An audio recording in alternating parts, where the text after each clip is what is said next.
Welcome, dear friends. We are happy to have you here with us as we continue our international discussions after the conference Global Crisis Time for the Truth, which took place on December 4th, when millions of people around the world witnessed for the first time in the entire history of humankind such an unprecedented large-scale event. This conference united people from 180 countries in a 12-hour live broadcast that uncovered the most relevant and vital topics of our contemporary society, such as the catastrophic situation in our ecology, the mind-blowing facts about the real reasons of climate change, and such a shameful side of consumer society as human slavery. The truth was voiced openly and honestly to the entire humanity. People stopped being silent as time for the truth has come. This conference was organized by volunteers and simultaneously interpreted into 100 languages. People who participated in the preparation of the conference are the true heroes, because they are the ones who selflessly and devotedly stand for the entire humanity, stand for the life of every human on the planet Earth.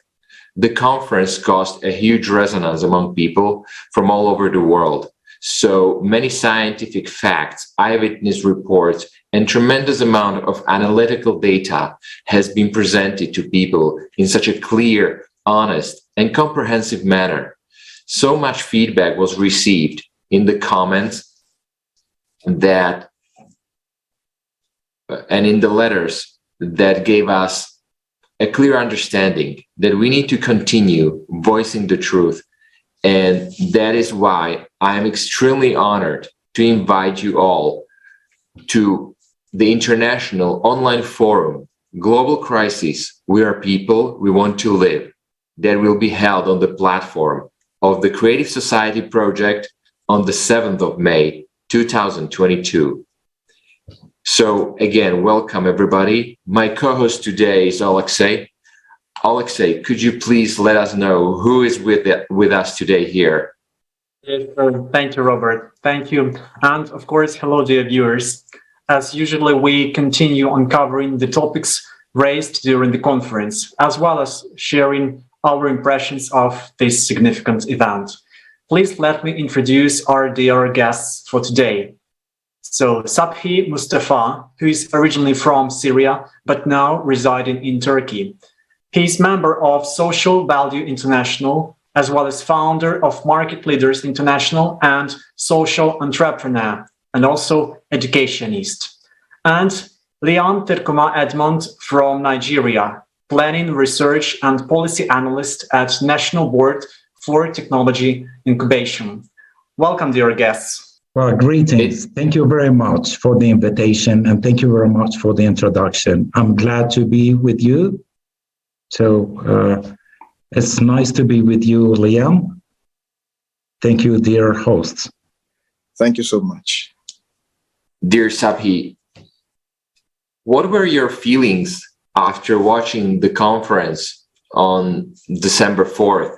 Do you think it is important for people to act and start changing our society peacefully but consistently? Okay, well, thank you very much again. And we are here for for a social mission. So before I start speaking, I'd like to dedicate the first minute to commemorate all the victims of the wars, the conflicts, including the people in Syria, my country, and commemorate and pray for the souls of those who were lost in the natural disasters in the USA and the floods in Southeast Asia and all over the world. People who were lost in the forest fires everywhere in Turkey and Europe. So that it pains my heart when I remember all those victims and feel unable to do anything to save those lives. So when I speak about the lives, I don't mean only the human lives. Because for me, animal life is important. Tree life is important as the importance of the human life. We share the same habitat. So if we don't care about each other, nobody will care about us. And there was a special occasion, a sad occasion, two occasions recently. Humanity lost two human fellows, two great ones. I pray for the soul of Reverend Desmond Tutu, whom we lost last December. May his soul rest in peace. And also humanity lost one of the great Oscar winners, Sidney Poitier. So we keep losing those people who left their fingerprints on the wall of history. This is my introduction. It's a little bit sad, but I hope that together we can make it happier. If I may go to the conference, well, it's a very important movement in history, and I believe it's a historical necessity now to follow initiatives like Creative Society. Humanity needs those initiatives to save maybe the last chance for us on Earth. So this is my impression about the Creative Society movement and project. And I'll give the floor to my colleague, Liam. Thank you very much. Thank you very much, Mustafa. Thanks a lot. And of course, it's pity to lose any person, anytime. And unfortunately, individually, we cannot do a lot. But the good thing about all this is that together we can do everything. We can change everything. And now it's time. It's time to do this. And I wonder, Edmond, what are your impressions of the conference? What moved you the most? And these international discussions, which we have almost every day, they show that more and more people, they cannot just sit, they want to act. And in your opinion, Edmond, what do you think? Can these conferences and these discussions be that impulse that ignite people and make them finally unite? Thank you very much for the opportunity to be on the program once again. I want to say that the conference, Global Crisis, Time for the Truth, was very revealing because the information that was painstakingly, researched about by experts all around the world and brought to the knowledge of us who ordinarily may not have been able to access this information because the mainstream media does not air such information. To me, that was very key because information gives you knowledge. If you're informed, you're knowledgeable. And when you're knowledgeable, you're able to address issues very objectively, find solutions to them, and then there's security. Because without knowledge, without information, there can be security. And without security, there's despair. You just throw your hands to the wind and leave everything to fate. So that situation alone, it's not good. Human life is very important. And the value of it, it's primary. So to me, the revelations that came from that meeting, that conference, they were the high point of everything for me. Because in there, I could identify on practical basis issues that are going on, even in my country, Nigeria, issues that I am firsthand aware of. Issues of, climate change, food crisis, refugee situations, widespread killings for the sake of land grabbing, hostage situations with bandits, terrorism all across the country. These have brought a lot of fear and anxiety in the hearts of people who ordinarily were living in peace. They were content with life, even without the very sophisticated equipments and extravagant forms of modern day living.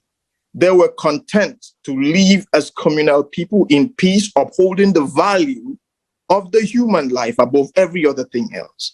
That value has disappeared today.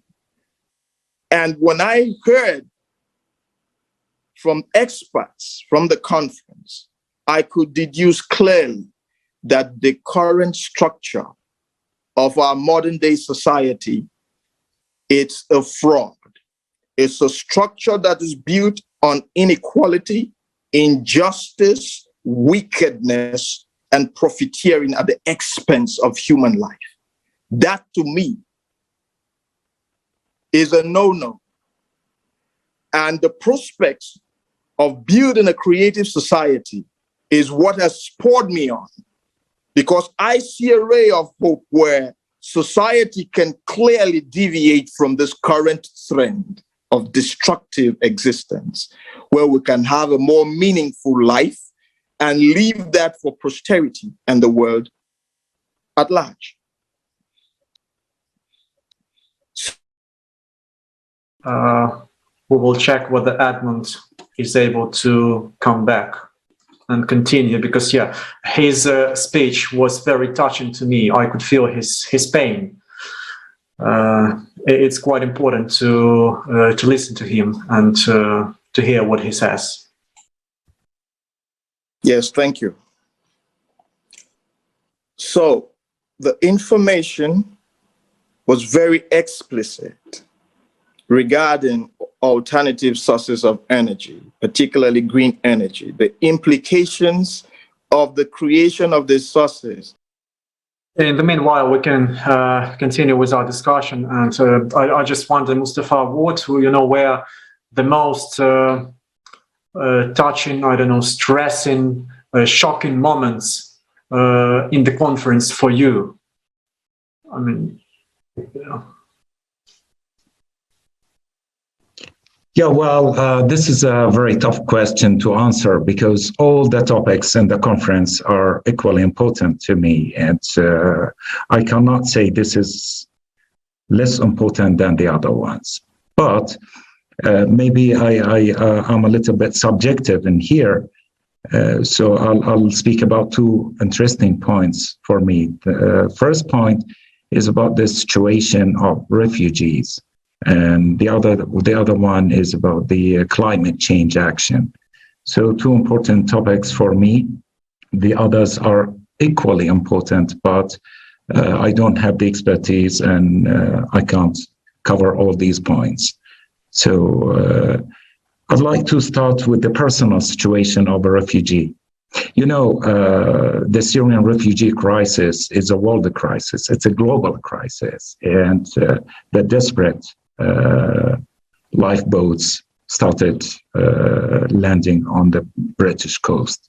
The Iraqi crisis, refugee crisis, impacted as far as Australia and Canada. So the refugee crisis is a global challenge. The whole world is counting and calculating the impact of these refugee waves on the world's economy and society and so on. I'm not going to speak numbers because, honestly speaking, we are fed up with being treated like numbers. 4 million refugees, Syrian refugees in this country, 3 in that country. And, well, we're not numbers, we are human beings. So inside each one of us, inside each digit of these million numbers, there is a human being, there is a soul. So I decided to speak about the refugee from inside, not from outside. So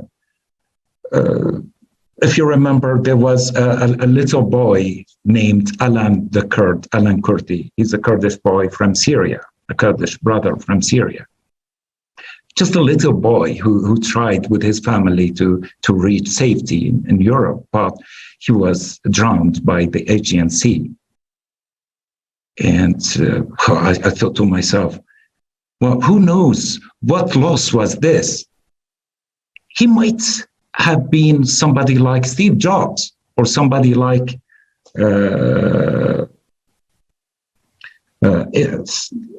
other good people who served humanity. So please, I call on the world to stop counting us as numbers. We are human beings. Inside each of us, there are hopes for the future. There are good intentions to serve the humanity and the global community. Imagine that I got killed on the border while fleeing the conflict into Turkey. Nobody will hear me today. Nobody will know about the sonnets that I'm writing and the commitment about the global causes. Nobody will learn about the Mark Twain impact calculator, which I'm developing now with social value impact. So we are working on global projects to serve the humanity. So a refugee is not a number. A refugee is a human being. And the best thing that we can do is to help those refugees in their homelands. We don't expect to be happy and tense by the border of Hungary, for instance. I'm not happy to see my Syrian compatriot getting tripped by the camera woman on the Hungarian border. So please help us in our countries. Stop counting us like numbers. This is my message to the world. Today, I'm a refugee because of conflict. Who knows, tomorrow anybody can be a refugee of a natural disaster. The whole world is threatened by tornadoes, by rising level of the sea. 1/3 of Holland, there are estimations that in 100 years, 1/3 of Holland will be under the sea level. So where do those people go? So let's unite facing this challenge. This is my message, and this is what I want to speak about. Yeah, I'm happy that our friend Liam is here. So let's make use of his presence. Yeah, you can get me anytime you want. Yeah. Sorry for the break in network. Okay, so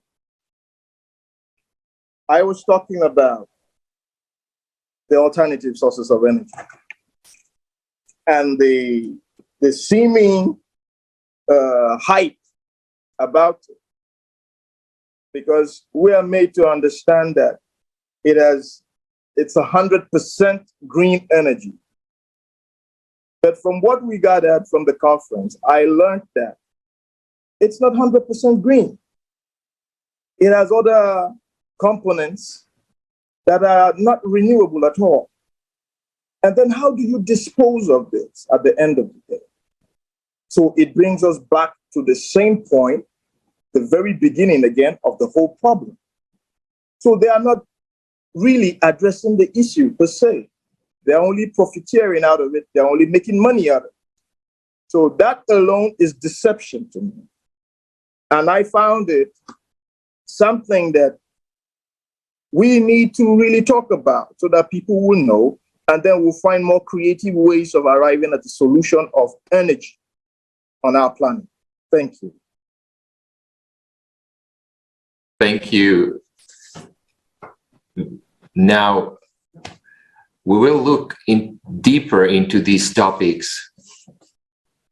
We will look deeper into these topics right after the short video that we will have a look now about the conference.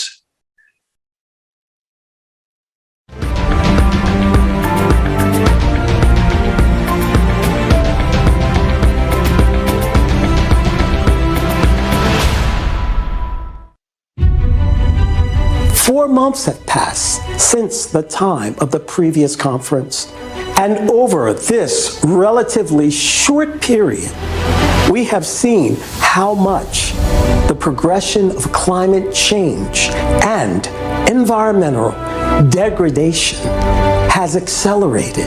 It's important not to remain silent, because this survival of all humanity is at stake. It is time for the truth. We are now in a world where every single day, somewhere in the world, a climate extreme event is going to take place that will break the world record of that particular place. The European floods this summer or the Western North America heat wave this summer. Both of those extreme events were due to the jet stream reacting in very unusual ways, in ways that climate models did not predict would happen. When I'm out in the field, I always hear people say that I never thought it would happen to me, and they're always surprised. Can you imagine how devastated you would be if you lost everything that you owned? If you watched the people around you, the people that you love, struggle and suffer or even die? We have to understand we're one people on one planet, and it's up to us together to solve these problems. We cannot leave it to our leaders. The leaders have shown that they are not up to the task. The leaders think of themselves as leaders of their own country. They don't care about the rest of the world. The problem right now is we've all surrendered a certain amount of our power to centralized authority, and they're trying to use that to take over everything. And they've been using this excuse of anthropogenic global warming in order to try to consolidate their wealth and control. So we've got to just completely abandon and expose that. The discussion about the climate is narrowed down to the reduction of CO2 and global warming gases. And I think the problem is much broader than that. There's a widespread belief that climate change is a result of human activity. This is reflected in the 5th and the 6th report of the Intergovernmental Panel on Climate Change. But these beliefs are wrong. The world's governments, through the UN, formed the UN Framework Convention on Climate Change. Now, you would think that would be studying climate change, but they specified that you study the human causes of climate change. So they ruled out all natural factors. They said, no, we're not going to study whether the sun plays a role. We're not going to study whether volcanoes play a role. We're not going to study whether ocean current shifts play a role. And we really don't understand clouds, so we're not going to count them much. What we're going to study is human CO2 emissions, because that's what we can get a handle on. That's not the way science is supposed to work. Anthropogenic global warming is a grandiose scientific scam of the 20th century. Green energy is not green at all. And wind power is not green because wind farms require enormous amounts of concrete and metal to construct, disturb wildlife, harm human health with noise pollution, kill hundreds of thousands of birds each year, pollute our air and water supply. We pay high prices for something that will never meet our needs. We need to build a humanity that lives like a beehive, and we have to build a society that puts human life first. If we combine our scientific, technological, and intellectual resources, we can solve the problem of climate change. If we fail, we face the real possibility that if we don't get our act together and start preparing for this cataclysm, we face the very real possibility of extinguishing human life on the Earth. A supervolcano is quite capable of completely taking a species out. And I say, if we come together correctly, if we really put our hearts and our minds to the task of preparing correctly, then we could not only survive what's coming, we could be the first species on this nice little blue marble to thrive through the next cyclical destruction. Let's follow the Creative Society's survival guide. The 3 easy steps. Learn more, spread information, and unite to build a creative society. After all, this world is given to all mankind with only one purpose: to live and be healthy, happy, to create and not to destroy. The Creative Society is a project of everyone. We do not collect any donations or funds that disappear in the deep pockets. Instead, each person acts in their abilities and uses resources they already have. It is your opportunity to be a part of the solution and live out your superhero potential.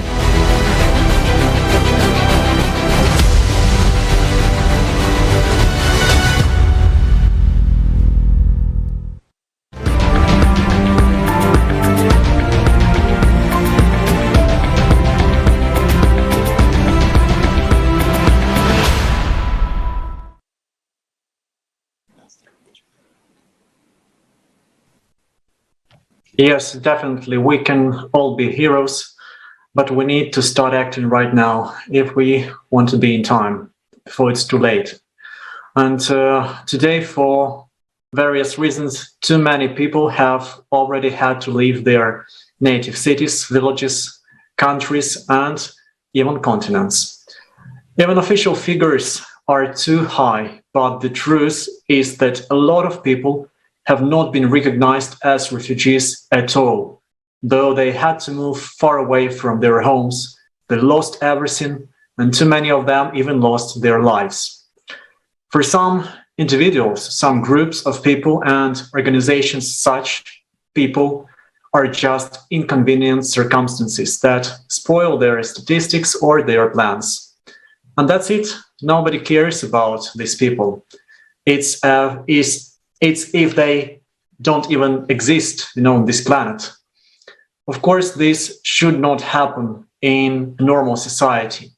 And it's obvious that it can't go on like this anymore. But the truth is that if we don't do something about it right now, we all will become refugees. I mean, those few of us who may survive when the climate goes completely crazy. Mustafa, you've already touched the topic of refugees. You've already touched your story. We know that you are a refugee and you left your home. But we need to persuade everyone on this globe that it's time to unite. It's time to open our eyes and to accept that the problem exists. What would you say to those people who do not believe that the issue of refugees exists or is really urgent today? And what would you say to those who know the real scope of the trouble, but they still close their eyes and pretend that it's none of their business,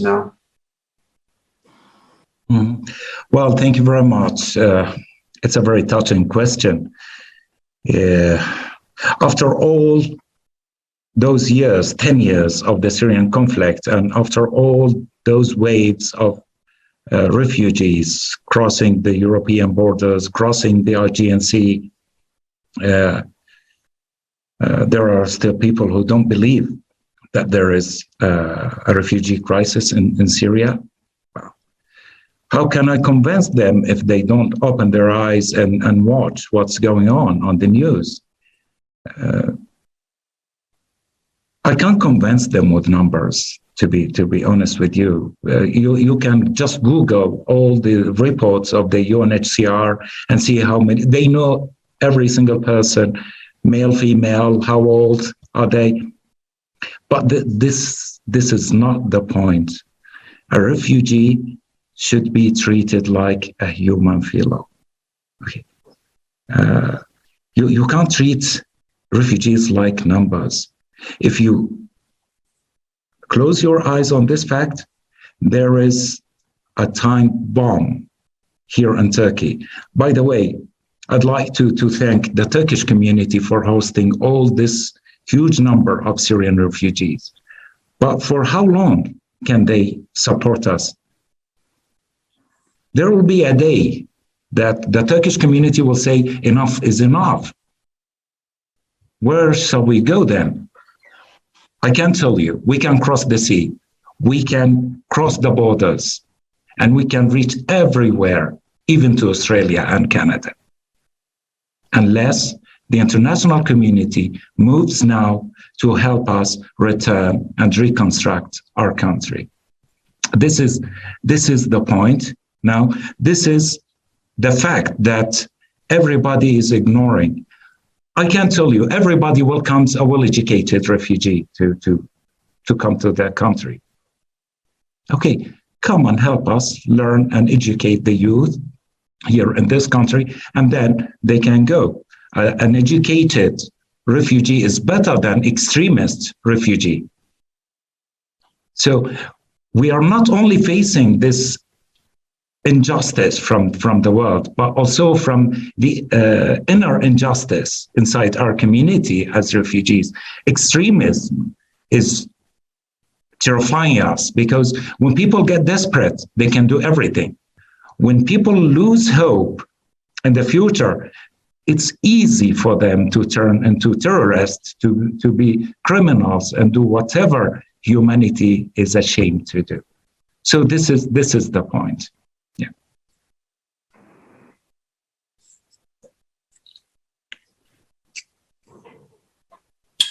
Yes, I agree with you, because the refugee crisis is facing everybody. Everybody's facing the refugee crisis, whether you are on a receiving end or the other side. Another part of the refugees, that is another continent that has a lot of refugees, is also Africa. And it is important to bring truthful information to people. So I want to ask Liam also about the fact, if he faced, or from his personal experience in Nigeria, that what can he tell us about this information? Thank you very much. Well, in Nigeria, for over 10 years now, the activities of terrorist organizations, particularly in the northeast of Nigeria, that is Borno State, Yobe State, and all the neighboring states, the activities have completely displaced people from their ancestral homes, killed a lot of them, and made human life virtually nothing at all, virtually nothing. You find a young boy strapped with bombs and pushed into a mosque or pushed into a public place to blow up human beings. All for what? For power? For show of force? For ideological differences? You know? So the thing is it's so rampant. The government is doing its best. It's fighting it. A lot of resources have been pumped in that direction, but yet, compared to what is being given to arrest the situation, the magnitude, the scale of the crisis is much. Then you have the farmer herders situation there. From my state, where I come from, Benue State, if you're arriving into that state from the capital city of Abuja, it's a very sorry sight. You have internally displaced persons housed in areas that, appalling. It's now that some international NGOs came with government support, and then they made some provision like public conveniences and all the rest, and provided some educational support to children within these camps. But I tell you that in 5 years ago, it was really horrible. When the rainfall comes, you can't even imagine the hell these humans go through. And this is your fellow human being suffering like this. All because another human doesn't look at that one as a human being. They don't consider that we are of the same species, we are of the same origin, and so we are entitled to life. So such differences have really compounded our situation in the country, and it's spilling over to other neighboring countries also, day by day. It calls for a more lasting, a more comprehensive solution, a solution that cuts across national boundaries, cuts across individual experts. It's a collective effort that has to bring the best in our society globally to come together and chart means of how we address this situation. Not for selfish reasons, because, of course, as it is going on, a couple of people are profiteering from it. The crisis provides opportunity for wealth creation for others, unfortunately. But this is the sad thing about the consumerist format of society. So to me, that is my take on that. And I hope that with this ray of light coming from the conference that we witnessed, a lot will be done, and within the quickest time possible, to address these, sad realities that we are living with day by day. Thank you. Thank you, Edmond, so much. And I suggest that now we watch a short video about the film which was presented at the conference.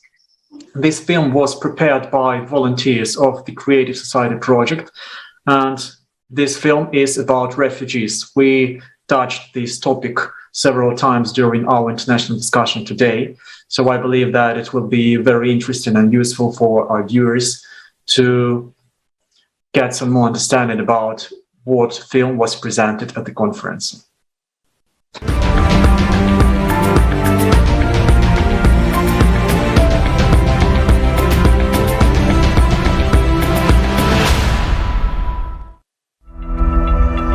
Why is there such inhuman treatment of people? I was thinking about it and decided to figure it out. You will never spend a month without being attacked with a xenophobic attack, because they say as a foreigners we are stealing their work. I've lost that hope of being in the great society. I don't know, I've lost that hope, because seeing the way that people are being killed, seeing the way that people are being shot in my eyes. A child can be sold many times. I remember one day I came across the story of a girl who was, she was Turkish. She had been sold 17 times, and she had been trafficked from one country to another 17 times, and she had experienced only rape. I also sat in many auctions as a customer, as an undercover when I was doing the undercover. We were sitting for the auctions, 9-year-old girl, 10-year-old girl, as per the demands.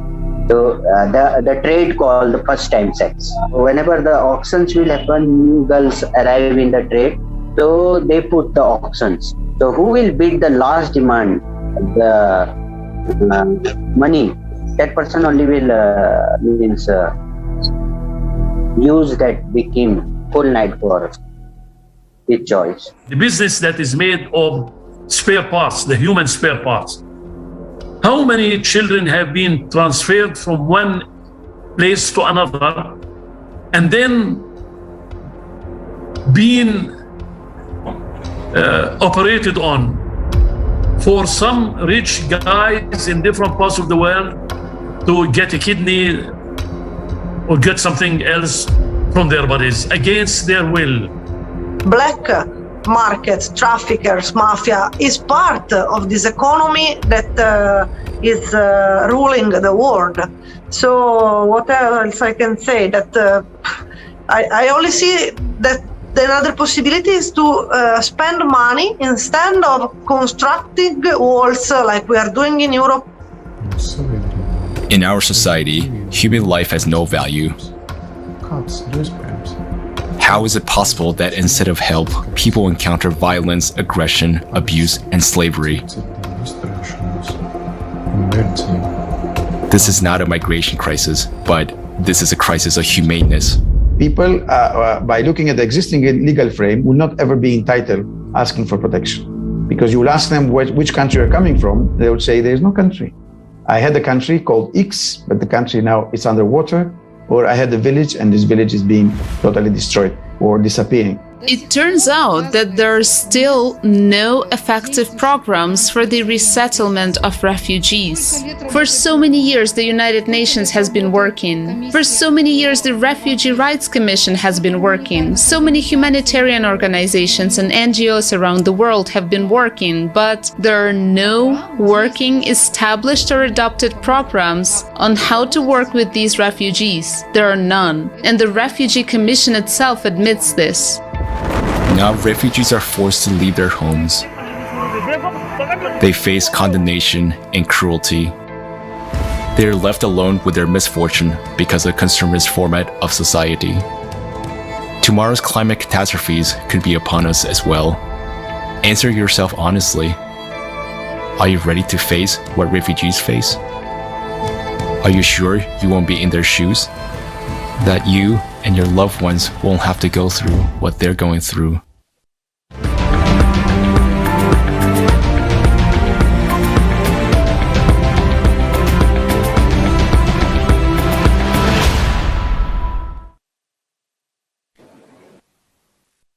You know, looking outside the window, sometimes it's quite difficult. It's really hard to believe that we can change at least something in this world, because so many horrible things are happening at the same time around the whole globe that sometimes it's really hard to believe that the change is possible, the real change is possible. But even taking this into account, we need every single person in this world to be involved in this change, because this change is only possible when we all act together. And it is very important for all of us to speak up, because if we speak up, then somebody on the other end of the globe can hear us, and our words can be that thing that will change somebody's mind. That's why I want to ask your opinion, Mustafa. Do you think that today, even taking into account the real situation, when the driving factor is the profit and benefits of individuals, is it possible to unite and build the creative society? Do you believe that we still are humane enough to make this real, to make this happen? Well, it's very interesting. You know, after 10 years of conflict in my country, I'm still hopeful. I'm full of hope that tomorrow is better, that yes, we can do something. And now all humanity is facing a real danger that threatens the existence of the very kind of man. So why not? Uniting is a necessity now. It's a need. But, you know, we are not a herd of sheep that we just unite and move. We need to move logically. Now let's forget about this emotional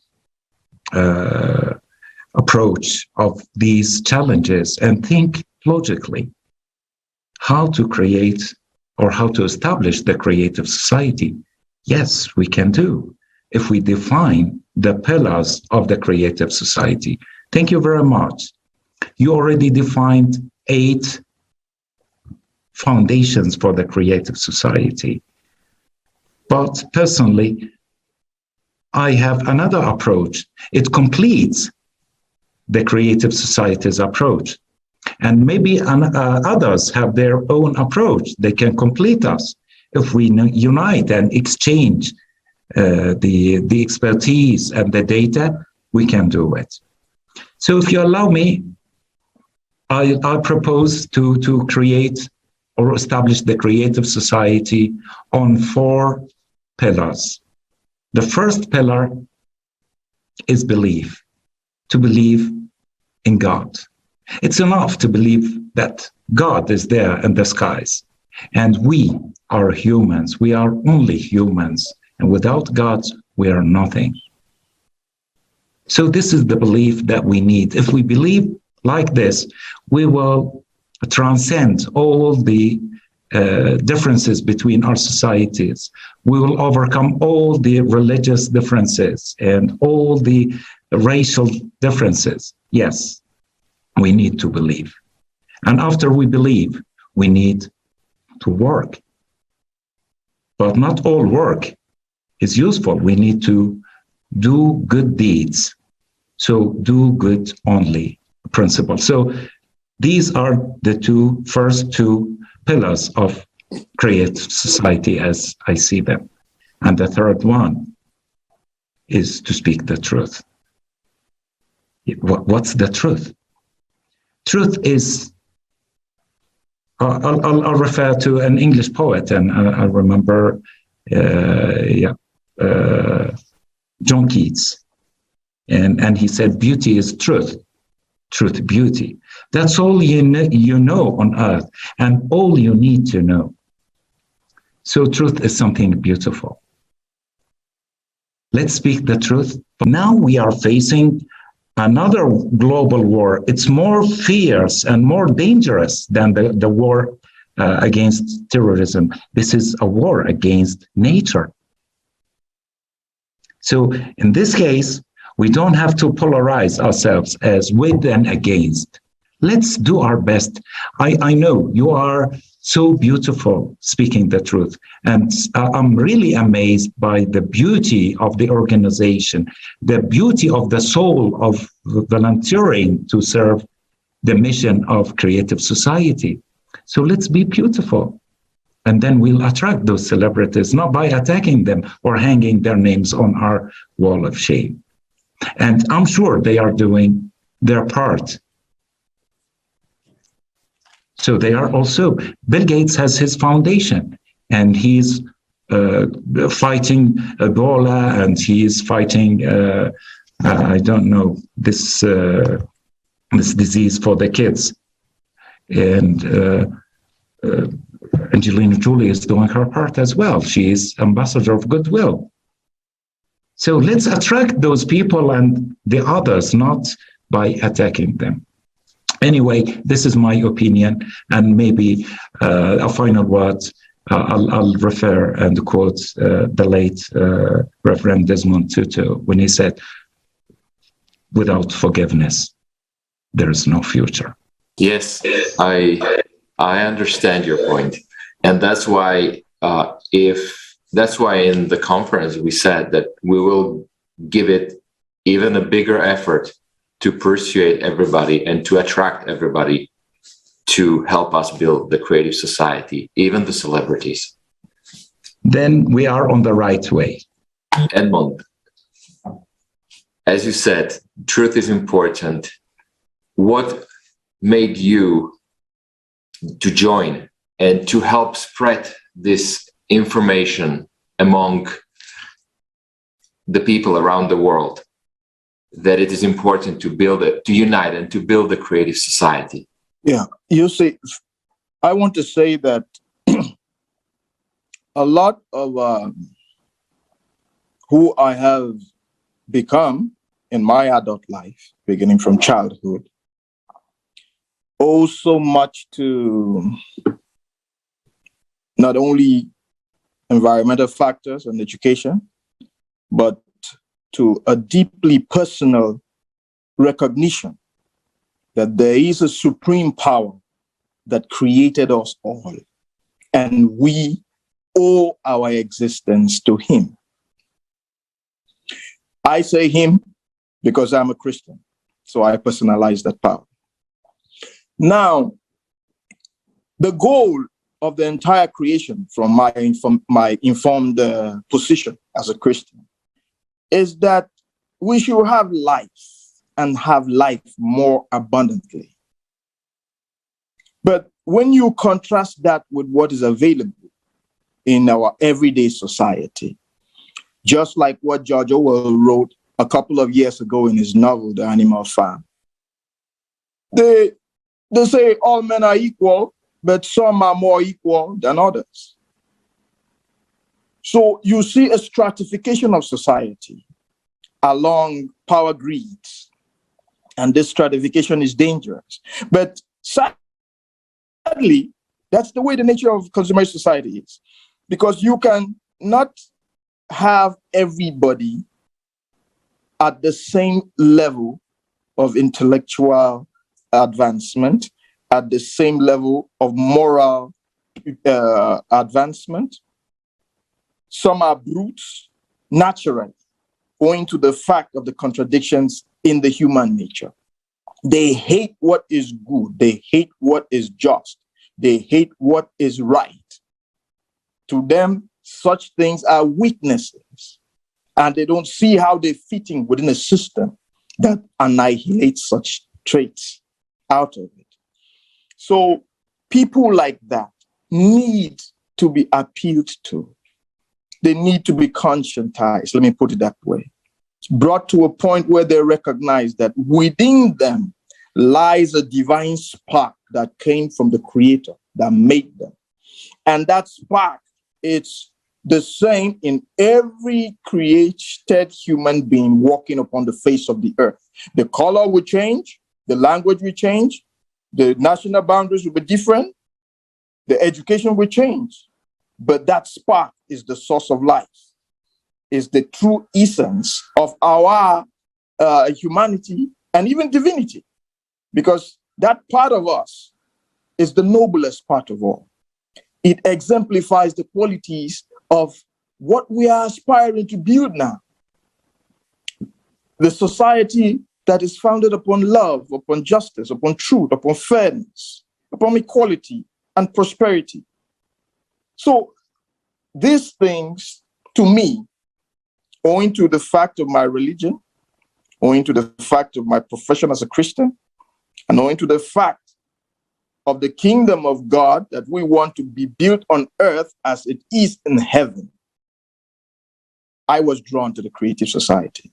The idea harmonizes with my ideals. It harmonizes with my spirituality. It harmonizes with my values. And I know I'm not speaking for myself alone, because I know majority of people want this. Everybody wants love, and they want to be loved. They want to live in peace. They want to live in harmony. They want to live in prosperity. Nobody wants to be poor. A society where you have a few people controlling enormous resources, and these resources, to an extent, they cannot even exhaust it in their lifetimes. But they deprive a greater majority of this basic living, amenities and joys of life. Just for what? To consolidate power, to further disintegration, and to assert dominance over others in the society. That's just all. So if we have an alternative whereby these power relations will be put in their right perspective, because I know that there is nowhere on the face of the earth where you have 2 or 3 human beings come together that you will not have a question of power relations. There has to be that. Someone knows more than another. Someone is stronger than another. And the stronger one would definitely want to naturally exert his power over others. But when you now appeal to the most subtle and noble aspects of the human, we begin to bring a sort of reorientation, a sort of enlightenment, a sort of understanding to the basic things that unite us all. That we can still have our differences, we can still have our strengths and our intellectual powers and our monies and all that. But then if we recognize that within each of us, there beats a heart and life that came from one single creator, we will be able to come together and build a society that we'll be proud of and we'll be happy to live in. So to me, this is what drew me closer. Some, even if it dominates them, there are moments of reclusion where they sit down and introspect. And in such moments, they penetrate deep to that source of life that is resident deep within us all. And there they hear the voice of truth. They hear the promptings of right. They get the stirrings of justice. And they are ennobled, even if they do not want to pursue it. The ideas come to them. Now, if such people are encouraged, if they find a society where a majority of people are leaning towards these noble qualities of the human, they will find themselves isolated. And before long, they will want to be part of what is happening. The excitement will bring them. And more so when they see that the technological and scientific advancements are bringing in results, bringing in positive changes that are helping the environment, helping us live prosperously, helping us live healthily, they will be encouraged. So to me, this is very primary and very key. Thank you, Liam. Dear guests, I would like to thank you so much for joining this discussion today, for your sincere answers, thoughts, and ideas. I'm sure our viewers loved this discussion. And as Liam said, we are all humans. And Mustafa, I like the expression which you mentioned so much, that the truth is beautiful. And in this sense, from that point of view, I can definitely agree that the beauty will save the world. So the truth will save the world. And, thanks to you, Mustafa, and thanks to you, Edmond, for your beautiful speeches, for your beautiful answers today. I definitely love today's international discussion. Thank you very much. And dear viewers, we would like to remind you that on May the 7th, 2022, there will be another unprecedented event organized on the platform of the Creative Society Project. This will be International Online Forum, Global Crisis. We are people, we want to live. The participation of every person on the planet is now important. So please don't miss the chance to join this large-scale international online forum and to be the change yourself. Please join everyone. To find out more information about this event, please visit creativesociety.com website. Just go to the section International Conferences and you will find all information there. Thank you everyone for being with us today. And we're looking forward to your comments, topic suggestions, and questions for the next international discussions, which we will have tomorrow and every day after that. You can contact us via YouTube, via Instagram and Twitter pages of the Creative Society Project, as well as you can email us at info@creativesociety.com. Yes, until recently, we had no answer to the question of how to unite, and it seemed impossible to us. But today, there is an answer. It is in changing the consumerist mindset to the creative one, in choosing to develop, choosing to survive, in choosing to live. If we really want to live, we must act. Already now, we must change the format of society, create conditions for scientists, and give them the opportunity to work. When there are no wasted interests left, when there are no vested interests left, every scientist will have one goal: to find a way for all of humanity to survive, to build a creative society in order to preserve humanity, That's what should be the demand from society. So let's create that demand, we as people. Let's look together for ways to inform humanity, to come up with new effective ways. In the past, we had no technical ability to unite, but we do now. Friends, while our fate is in our hands, we should use this chance. Thank you very much for joining today, and looking forward to see you on the next international discussions. Thank you. Thank you, Edmond. Thank you. Thank you, Alexei. Thank you, Robert. It's been a pleasure being with you. It was a pleasure. A real pleasure. Well. A real pleasure. Thank you.